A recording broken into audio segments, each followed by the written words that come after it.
ఒకానొకప్పుడు గోదావరి తీరాన ఉన్న పల్లెటూరు వెంకటాపురం. రామయ్య అనే పేద జాలరికి భార్య. వేట మీదే వాళ్ల బ్రతుకు. భీమరాజు అనే రాక్షస జమీందారు ఆ ఊరిని పాలిస్తున్నాడు. దయనీయమైన స్థితిలో ఉన్న రామయ్య ఇంట్లో ఒకరోజు ఉదయం భార్యాభర్తల మధ్య ఇలా మాటలు మొదలయ్యాయి. ఏవండి, పాత వల పట్టుకుని మళ్లీ నదికి వెళ్తున్నారు. నిన్న ఒక్క చిన్న చేప కూడా పడలేదు. ఈరోజు కూడా అంతే జరిగితే మన బ్రతుకేం కావాలి?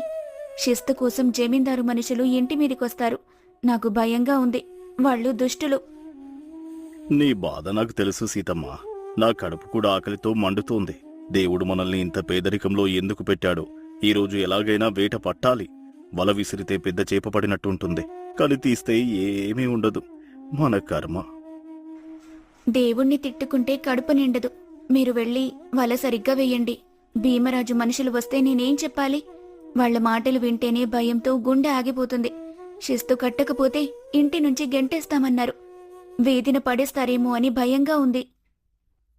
నేను వచ్చేదాకా ఎవరొచ్చినా ఆగమని చెప్పు. ఈరోజు పెద్ద చేప పడితే దాన్ని అమ్మి శిస్తు కట్టేస్తాం. నేను నది లోతుల్లోకి వెళ్లి వేట చేస్తాను. ప్రాణాలకు తెగించి మిమ్మల్ని కాపాడుకుంటాను. నువ్వు గడియ పెట్టుకుని ఇంట్లోనే కూర్చో, ఎవరికీ పలకకు. అలాగే చేస్తాను. మీరు జాగ్రత్త. గోదావరి తల్లి ఈ రోజైనా కరుణిస్తుందేమో చూద్దాం. నాకు ఆకలైనా పర్వాలేదు. మీకు పెట్టడానికి ఒక్క మెతుకు కూడా లేదు. అక్కడికెళ్ళి ఎండలో నీళ్లెల్లో పడి మాడిపోతారు. దేవుడు మనకి రాత్రులు ప్రశాంతత కూడా లేకుండా చేశాడు. నేను నీళ్లు తాగి బతికేస్తాను. నీ కళ్ళల్లో కన్నీళ్లు చూడలేను. ఈరోజు కొత్త ప్రదేశంలో వల వేస్తాను. ఖచ్చితంగా చేపలు పడతాయి. నేను తొందరగా వస్తాను. నువ్వు ఏం ఆలోచించకు. నేనిక ధైర్యంగా నదికి వెళ్తాను. రామయ్య వేటకు బయలుదేరబోతుండగా జమీందారు మనుషులు ఇంటి వద్దకొచ్చి కేకలు వేశారు. యారా రామయ్య, ఇంట్లో దాక్కున్నావా? బయటికి రా. నిన్న అస్సలు వదలొద్దని దొర చెప్పారు. గడువు అయిపోయింది. దాచుకున్న శిస్తు 10 రూపాయలు వెంటనే కట్టో, లేదా మీ ఇల్లు సామాను జప్తు చేస్తాం. ఒక్క ముక్క మాట్లాడవేం? దండం. 2 రోజులుగా నదిలో వేట లేక పస్తులున్నానయ్యా. దయచేసి ఇంకొక్క రోజు సమయం ఇవ్వండి. ఖచ్చితంగా చేపలు పడతాయి. వాటి నమ్మి మీ డబ్బులు రేపు కట్టేస్తాను. మమ్మల్ని క్షమించి వదిలేయండి. పుణ్యం ఉంటుందయ్యా.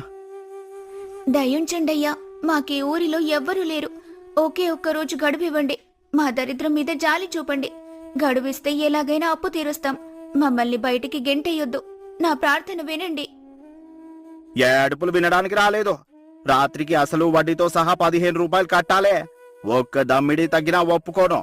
ఇది భీమరాజు ఆజ్ఞ. డబ్బులు ఇవ్వకపోతే మిమ్మల్ని వీధిని ఇడ్చుకుంటూ వెళ్తాను. దొరగారికి కోపం వస్తే ఘోరంగా ఉంటుంది. 15 రూపాయల? నిన్నటిదాకా 10 అన్నారు కదా. రాత్రికి రాత్రే 5 రూపాయలు పెంచితే ఎలా కట్టగలమయ్యా? ఇది ఘోరమైన అన్యాయం. ఒక్క అనా సంపాదించడం కష్టంగా ఉన్న రోజుల్లో ఇన్ని డబ్బులు ఎక్కడి నుంచి తేవాలి? యాది ధర్మమో దొరగారికి తెలుసు. ఆయన అడిగింది ఇవ్వాలి. రాత్రికి డబ్బులు లేకపోతే ఇల్లు పడవ ఖచ్చితంగా జప్తు చేస్తాం. రాత్రి లోపల 15 రూపాయలు సిద్ధంగా ఉంచండి. నేను వెళ్తున్నాను. రేపు ఉదయం కల్లా ఊరు నుండి గెంటేస్తాం. జమీందారు మనుషులు బెదిరించి వెళ్లిపోయిన తర్వాత భయంతో వణికిపోతున్న సీతమ్మ భర్తతో తన ఆవేదన పంచుకుంది. విన్నారా? 15 రూపాయలు ఎక్కడి నుంచి తెస్తాం? పడవ లాక్కుంటే మనం ఎలా బతకాలి? ఈ కష్టాలు తట్టుకునే శక్తి లేదు. ఏడవకు సీతమ్మ. ఏడిస్తే కష్టాలు తీరవు. నేను నదికి వెళ్లి వేట మొదలు పెడతాను.